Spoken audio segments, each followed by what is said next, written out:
கோதுமை அறுப்பு நாட்களிலே ரூபன் வயல்வெளியிலே போய் தூதாயும் கனிகளை கண்டெடுத்து அவைகளை கொண்டு வந்து தன் தாயாகிய லேயாளிடத்தில் கொடுத்தான். அப்பொழுது ராகேல் லேயாளை நோக்கி, உன் குமாரனுடைய தூதாயும் கனியில் எனக்கு கொஞ்சம் தாய் என்றாள். அதற்கு அவள், நீ என் புருஷனை எடுத்துக்கொண்டது அற்ப காரியமா? என்ன நடக்குதுன்னு கேட்டீங்கன்னா, உடனே ராகேல் அர்த்தம் என்ன பண்ணிடுவாங்கன்னா, யாக்கோபை வச்சுக்கோ, ஏதோ கொடுத்துரு, தூதாயும் நற்கனியை கொடுத்துரு, அவ்வளவுதான். இதே யாக்கோபுக்காக தான் சண்டை போட்டவங்க. இதே யாக்கோபு 7 வருஷம் வேலை செஞ்சிருக்கான் இந்த அம்மாக்காக. யாக்கோபுடைய கணக்குப்படி நான் சொல்றேன், 14 வருஷமும் இந்த அம்மாக்கு தான் வேலை செஞ்சிருக்கிறான். லாபான் கணக்கில் தான் லேயாளுக்கு 7, ராகேலுக்கு 7. ஆனால் யாக்கோபு கணக்கில் 14 வருஷமும் இந்த அம்மாக்காக தான் வேலை செஞ்சிருக்கான். அவன் முதல் 7 ராகேலுக்கு செஞ்சான். இப்போ ராகேலை கொடுக்கிட்டேன்னு திருப்பி 7 அவன் சொல்றான், ராகேலுக்காகவும் இன்னும் 7 வருஷம் வேலை செய்யணும். சரின்னு செஞ்சான். 14 வருஷமா யாருக்காக வேலை செஞ்சிருக்கிறான்? அவ்வளோ நேசிச்சு 14 வருஷம் வேலை செஞ்ச ஒரு ஆளை தூதாயும் நற்கனி, அது வந்து ஒரு ஃப்ரூட் இஸ்ரேலில் கிடைக்குது. 12 வருஷத்துக்கு ஒரு தடவை தான் கிடைக்குமா. அது ரொம்ப ரேர் ஃப்ரூட்டு, ரொம்ப நல்லதா. என்ன சொல்கிறாங்க, உடம்புக்கு ரொம்ப மெடிக்கலி எல்லாம் சொல்கிறாங்க, தி பெஸ்ட் ஃப்ரூட், இல்லைன்னு சொல்லலை.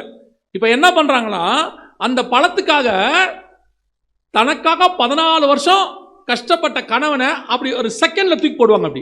அப்படியே ஒரு செகண்டில் தூக்கி போடுவாங்க. அவர் இன்னைக்கு உங்ககிட்ட இருக்கட்டும், கனியை கொடுத்துரு. இந்த மாதிரி ஸ்பிரிச்சுவலி கர்த்தரை தூக்கி போடுகிற, மணவாளனை தூக்கி போடுற ஒரு குரூப் இருக்குது. இவங்க கர்த்தரால தான் ஆசீர்வதிக்கப்பட்டவங்க, இவங்க கர்த்தரால தான் அழைக்கப்பட்டவங்க. கர்த்தர் இவங்களை ஆசீர்வதிச்சிருக்கிறாரு. ஒரு இடத்தில், ஏதோ ஒரு இடத்துல இதுவா அதுவான்னு வரும்போது, அது மேல உள்ள ஆசையில, அது மேல உள்ள பாசத்துல செகண்ட்ல கர்த்தரை தூக்கி போடுவாங்க. பிள்ளை நாங்கெல்லாம் பார்த்து ரொம்ப பிரமிச்ச ஒரு பிள்ளை. ஆண்டவருக்குள்ள அவ்வளவு ஸ்ட்ராங். சின்ன வயசுலேருந்தே வைராக்கியம். பேசும்போதெல்லாம் ஸ்பிரிச்சுவலி பேசுவான். திடீர்னு ஒரு நாள் எப்படி எங்கே பார்த்தா என்ன பார்த்தான்னு தெரியாது. இப்போ அந்த பிசாசு பிடிச்சி ஆட்டுது எல்லாரையும். எங்கே பார்த்தான்னு தெரியாது. ஒரு வாலிப பையனோட கூட போயாச்சு. அப்போ அந்த பிள்ளைய கூட்டு வரத்துக்கு போகிறாங்க. அந்த பிள்ளைகிட்ட வந்து பேச சொல்கிறாங்க. இந்த பிள்ளைகிட்ட கொஞ்சம் பேசுங்க, எப்படியாவது இந்த பிள்ளை வந்துடணும், அவன் நான் பிலீவரு எல்லாம் சொல்கிறாங்க. சரி, அந்த பிள்ளைகிட்ட பேசலான்னு நினைக்கும் போது அந்த பிள்ளையுடைய வீட்டார் வந்து ஒரு ஃபோட்டோ ஒன்று காட்டினாங்க. ஐயா, அதெல்லாம் நீங்கள் பேசுறது வேஸ்ட்டுங்க, அவங்க 2 பேரும் கல்யாணம் ஆயிடுச்சு அப்படின்னாங்க. ஐயா, கல்யாணம் ஆயிடுச்சா அப்படின்னு. ஆமாம். ஒரு ஃபோட்டோவை காட்டினாங்க. ஒரு விக்கிரக கோயிலில் மாலை மாற்றி தாலி கட்டி கல்யாணம். அந்த செகண்ட் நான் வந்து ஒரு நிமிஷம் அப்படியே நான் யோசிச்சது என்னன்னா, இத்தனை வருஷம் வளர்த்த தாய் தகப்பனை விட்டாங்க, அதுவே பெரிய தப்பு, 99% தப்பு. ஆனால் எப்படி இந்த தேவனை தூக்கி போட முடிஞ்சிச்சு? எப்படி போய் ஒரு விக்கிரகத்துக்கு முன்னாடி நிற்க முடிஞ்சிச்சு? கஷ்டம். கர்த்தருக்கு உலகத்தின் ஆசைக்காக ஒரு நிமிஷத்தில் கர்த்தரை தூக்கி போடுற கூட்டம் இன்னைக்கு அது சபையில பெருகிக்கிட்டே போகுது. ஒரு உலக ஆசீர்வாதத்துக்காக, ஒரு பணத்துக்காக, ஒரு நல்ல வசதியான மாப்பிள்ளை, நான் பிலீவர் இல்லைன்னா ஆவிக்குரியவன் அல்ல, அவன் பரிசுத்தாவி அபிஷேகத்தை பெறாதவன், ஆனா மாசம் 7 லட்சம் சம்பளம். அவன் சொல்றாங்க, எங்களால ஆதாயம் பண்ண முடியாத ஒரு ஆத்மாவை போய் அவங்க கேட்குறாங்க. நான் கேட்குறேன், எப்படி ஒரு நான் பிலீவர்? அப்போ அவங்க சொல்றாங்க, ஏன் பாஸ்டர், எத்தனை ஆத்மாவை நம்ம ஆதாயம் பண்றோம், அந்த ஒரு ஆத்மா ஆதாயம் பண்ண முடியாதா? முடியாது. நான் சொல்றேன், அது வந்து தண்ணிக்குள்ள இழுத்துட்டு போற தவளை மாதிரி, அது இழுத்துட்டு போயிடும். கர்த்தரை விட்டாச்சு பாருங்க. என்னைக்கு தூதாயும் நற்கனியை விரும்பி மணவாளனை விட்டாலோ, அந்த மணவாளன் கூட அந்த கல்லறையில் இருக்கிறதுக்கு எந்த அனுமதியும் கிடையாது. அதுக்கப்புறம் அவள் வழியில தனியே அடக்கம் பண்ணப்பட்டாள். ஆனால் லேயாளோ தன் குமாரன் கொண்டு வந்த தூதாயும் நற்கனி, பையன் கொண்டு வந்து சம்பாரிச்சு கொடுக்குறான், 12 வருஷத்துக்கு ஒரு தடவை தான் வருமா, அதை கொடுத்தவன் அவன் சொல்றா, இந்த நீ வச்சுக்கோ, எனக்கு கணவனை கொடு. கர்த்தருக்காக எல்லாவற்றையும் இழக்கிறவன் தானே முடிவு பரியந்தம் ஓடி முடிப்பானே ஒழிய, இந்த உலகத்துக்காக கர்த்தரை இழக்கிறவன் முடிவு பரியந்தம் ஓடி முடிக்க முடியாது. இன்னைக்கு இதான் இன்னைக்கு இருக்கு கிறிஸ்தவத்தில், சபையில். ஏசு பாருங்க, நல்ல ஆவிக்குரிய வாழ்க்கை வாழ்வாங்க. ஆனா உலக கவர்மெண்ட் ஏதோ ஒரு ஆசீர்வாதம் கொடுக்குதுன்ட்டு கர்த்தரை தூக்கி போட்டு நான் இந்துன்னு சர்டிபிகேட் வாங்கி வாங்குறவன் இருக்கான். போய் அங்க போய் உட்காந்துட்டு கேட்ட சொல்றாங்க, அது என்னங்க ஆண்டவருக்கு தெரியாதா நம்ம இருதயம்? ஏன் அப்ப நீங்க உங்களுக்கும் கம்யூனிஸ்ட் தேசத்துல அவன் கேட்டது ஒன்னே ஒன்று தான். அவன் என்ன கேட்குறான்? இயேசு தெய்வம் இல்லைன்னு மறுதலிக்க சொல்றான். சொன்னா உயிரோட விட்டுறேங்கிறான். இதுல சொல்றதுக்கு என்ன இருக்கு? அந்த வார்த்தையை சொல்றதுல என்ன இருக்கு? அதை சொன்னா நான் கர்த்தரை மறுதலிக்கிறேன், கர்த்தரை மறுதலிச்சு நான் உயிரோடு வாழ்வதை விட கர்த்தரை அறிக்கை பண்ணி சாவது மேல்னு முடிவெடுத்தானே, அதுக்கு பேர் என்ன? அப்புறம் பைத்தியக்காரன் அவன். இப்ப நான் இந்துன்னு சொல்லி போய் ஒரு சர்டிபிகேட்டை கொடுத்து ஒரு உலக கவர்மெண்ட் ஆசீர்வாதம் வாங்குறதுக்கு, அதுக்கு இவங்க என்ன கேட்கறாங்க? என்னங்க தப்பு? சர்டிபிகேட்ல இந்துன்னு கொடுத்து வாங்கிக்கலாமே, கர்த்தருக்கு நம்ம நிலைமை தெரியாதானா? இதுக்கும் அதுக்கும் என்ன இருக்கு? அவன் மறுதலிக்கிறதுக்கும் இதுவும் ஒண்ணு தானே. உலக ஆசீர்வாதத்துக்கு தேவனை விடுறது தானே. இன்னைக்கு இது மாதிரி நிறைய கூட்டம் இருக்கு, கர்த்தரை மறுதலிக்கிற கூட்டம், உலக ஆசீர்வாதத்துக்காக, தூதாயும் நற்கனிக்காக. எல்லாம் எவ்வளவு விஷயம். பையன் அபிஷேகம் பெறல, பொண்ணு அபிஷேகம் பெறல, இருந்துட்டு போட்டோங்க, அதெல்லாம் பெற்றுக்கொள்வாங்க. தொடர்ந்து சர்ச்சுக்கு வரேன்னு சொல்லி இருக்கிறாரு. கொண்டாந்து சொல்றாங்க, பையனை கொண்டாந்து பொண்ணை கொண்டாந்து, பாஸ்டர் எப்படியாவது ஒரு ஞானஸ்தானம் கொடுத்துருங்க. எதுக்குடா? எங்க சர்ச்சில் நடந்து சொல்றேன், இந்த பிள்ளைக்கு ஒரு ஞானஸ்தானம் கொடுங்க. எதுக்கு ஞானஸ்தானம் கொடுக்கணும்? இல்லை கிறிஸ்டியன் காலேஜில் சீட்டு கிடச்சிருக்கு, பேப்டிசம் சர்டிஃபிகேட் கேட்குறாங்க. இல்லையே இந்த பிள்ளை சபைக்கே வர்றது இல்லையே, இல்லை வரேன்னு சொல்லிட்டா, இனிமேட்டு இங்கேயே வரேன்னு சொல்கிறா. சரி வரட்டும், ஞானஸ்தானம் எடுக்கட்டும், எடுத்த பிறகு பார்க்கலாம். இல்லை அவன் ஞானஸ்தானம் எடுக்கிறேன்னு ஒத்துக்கிட்டா, நீங்கள் வேணா இப்போ கூட கொடுத்துருங்க. இப்போ அது ஞானஸ்தானம் எதுக்கு எடுக்குது? சர்டிஃபிகேட்டுக்கு எடுக்குது.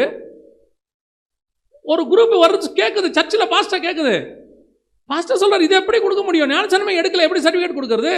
இல்லை அப்போ ஞானஸ்தானம் கொடுத்துருங்க. இல்லையே, வந்துட்டு சர்ச்சுக்கு வரட்டும், சீஷன் ஆக்கி இல்லை எடுக்கணும், முதல்ல வேதவசன அறிவு வரணும், ஞானஸ்தானத்தை பற்றி அந்த உபதேசம் தெரியணும், அதுக்கப்புறம் தான் கொடுக்கணும். இல்லை பாஸ்டர் நாளைக்கு லாஸ்ட் டேட் காலேஜில், இன்னைக்கு ஒன்றும் சர்டிஃபிகேட் கொடுக்க சொல்லிட்டாங்க, நீங்கள் கொடுத்துருங்க பாஸ்டர், அவங்க கண்டிப்பாக வருவாங்க. இதுதான் கர்த்தருக்காக, உலகத்துக்காக கர்த்தரை இழக்கிற கூட்டம். சில பாஸ்டர்ஸ் வைராக்கியம். சென்னையில் ஒருத்தர், எங்கள் சர்ச், நான் போகிற சர்ச் பாஸ்டர் ஒருத்தர் வந்து கேட்டாங்க, பொண்ணு ஒருத்தர் விரும்பிடுச்சு பாஸ்டர், இல்லைன்னா செத்து போவேன்னு சொல்லுது, எப்படியாவது சர்ச்சில் வச்சு ஒரு கல்யாணம் மட்டும் கொடுத்துருங்க. அவர் சொன்னார், எங்கே வச்சு வேணால் கல்யாணம் நடத்திக்கோங்க, இந்த சர்ச்சில் நடக்காது பாஸ்டர். நாங்கள் 10 வருஷமாக வரோம், இன்னும் 10 வருஷம் கூட வாங்க தரமாட்டேன், இந்த சர்ச்சில் அது நடக்காது. கோச்சிக்கிட்டு போயிட்டாங்க, வச்சுட்டு போயிட்டாங்க, பிள்ளையை விட்டுட்டு போயிட்டான். அப்புறம் வந்து பாஸ்டர்கிட்ட அழுகுறாங்க, பாஸ்டர் உங்கள் பேச்சை அன்றைக்கி நாங்கள் கேட்கல, விட்டுட்டோம். என்ன பண்ண சொல்கிறீங்க? சொல்லும் போது தெரியல, அன்னைக்கு பாவம் செஞ்சீங்க, இப்போ நீங்கள் வந்து மன்னிப்பு கேட்டீங்க. ஒருவேளை பாஸ்டர் அன்னைக்கு கல்யாணம் கொடுத்துருந்தா இவர் யார்கிட்ட போய் மன்னிப்பு கேட்குறது? இப்போ அபிஷேகமே போயிடுமே, ஊழியமே போயிடுமே. விசுவாசி போகிறது ரெண்டாவது, கர்த்தர் தூரம் போயிட்டான். இன்னைக்கு உலகத்துக்காக கர்த்தரை தள்ளி வைக்கிற கூட்டம் எல்லா விஷயத்திலும். நல்லா தெரிஞ்சுக்கொள்ளுங்க, யாருக்கும் தெரியல, யாரும் பார்க்கல, நான் ஒரு போலி டாக்குமெண்ட் போட்டேன், இல்லை வந்து ஒரு இல்லாத ஸ்டேட்மெண்ட்டை உருவாக்கினேன். ஒரே ஒரு காரியம் நான் சொல்லிட்டு முடிக்கிறேன். எனக்கு ஆண்டவர் உணர்த்துறதுனால, எனக்கு உணர்த்துனது சொல்கிறேன், நான் பரிசுத்தமான அப்படின்றதுலாம் ஒன்றுமே கிடையாது. சமீபத்தில் என்னுடைய விசா எக்ஸ்பைரி ஆகணும், யூஎஸ் விசா எக்ஸ்பைரி ஆகுது, அவன் 10 வருஷத்துக்கு கொடுப்பான், அது எக்ஸ்பைரி ஆகுது வர மாதத்தோட. இப்போ அதை வந்து எக்ஸ்டெண்ட் பண்ணணுன்னா இன்னொரு சர்ச்சிலேருந்து ஒரு சர்டிஃபிகேட் வேணும், அதாவது இன்விடேஷன் வேணும். நான் இது வரைக்கும் எந்த சர்ச்சிலையும் எனக்கு மீட்டிங் கொடுங்க நான் கேட்டதில்லை, எனக்கு வந்துட்டு இன்விடேஷன் கொடுங்கன்னு கேட்டதில்லை. மீட்டிங் உள்ள சர்ச்சில் இன்விடேஷன் கொடுப்பாங்க, கொடுத்தா தான் விசா வாங்க முடியும். மீட்டிங் போகாத சர்ச்சில் நான் கேட்டதே கிடையாது. இப்போ விசா எடுக்கிறவர் சொல்கிறாரு, அண்ணே உங்களுக்கு தான் எவ்வளோ சர்ச்சு தெரியும்ண்ணே யூஎஸில், ஒரே ஒரு சர்ச்சில் ஃபோன் பண்ணி ஒரே ஒரு லெட்டர் தானே வாட்ஸ்அப்பில் அனுப்ப சொல்லுங்கண்ணே, அதை நம்ம பிரிண்ட் அவுட் எடுத்து விசா வாங்கிக்கலானே அப்படின்னு. சரி தம்பி பார்க்குறேன்னு சொல்லிட்டு விட்டுட்டேன். ஆனால் ஆவியானவர் ஒத்துக்கலை. அந்த விசா நீ ஏன் வாங்கணும்?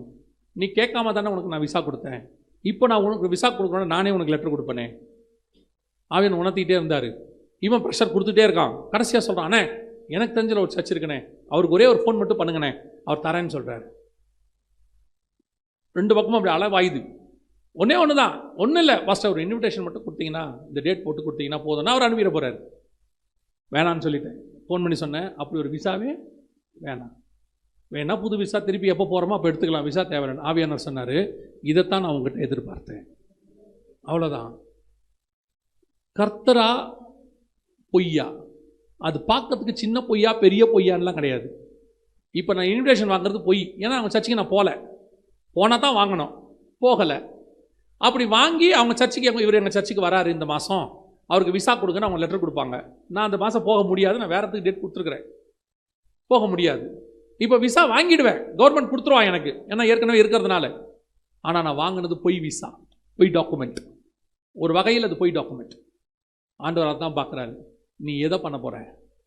இப்பவும் சொல்கிறேன், உலக தேவனுக்காக எதை வேணாலும் தூக்கி போடுங்க, அதை விட பல மடங்கு கர்த்தர் உங்களை ஆசீர்வதிக்க வல்லமை உள்ளவர். லாபமான அனைத்தையும் நஷ்டம் என்று விட்டார். அதில் என்ன லாபம் இருக்குன்னு நமக்கு முக்கியமே இல்லை. கர்த்தரா அதுவா, அதான் கேள்வி.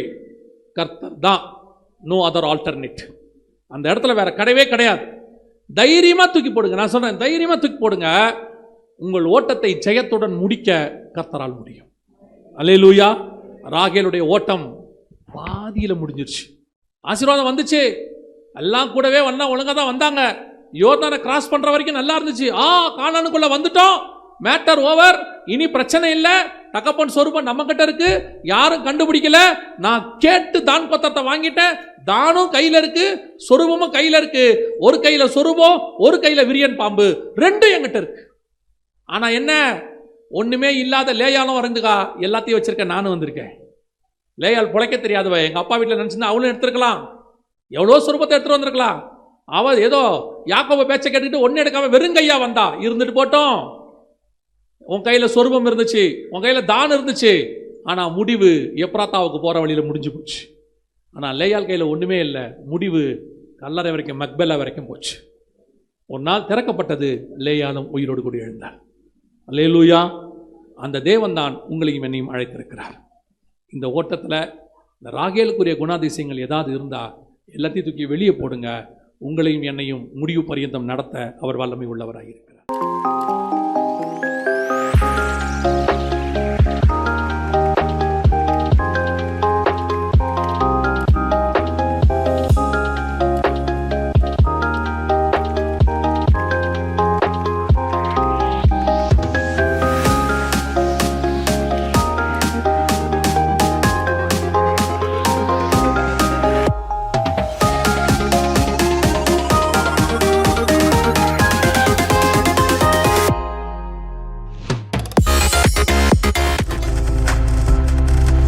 நீங்கள் பார்த்துக் கொண்டிருப்பது உங்கள் ஜாய் டிவி. உங்கள் துக்கம் சந்தோஷமாய் மாறும்.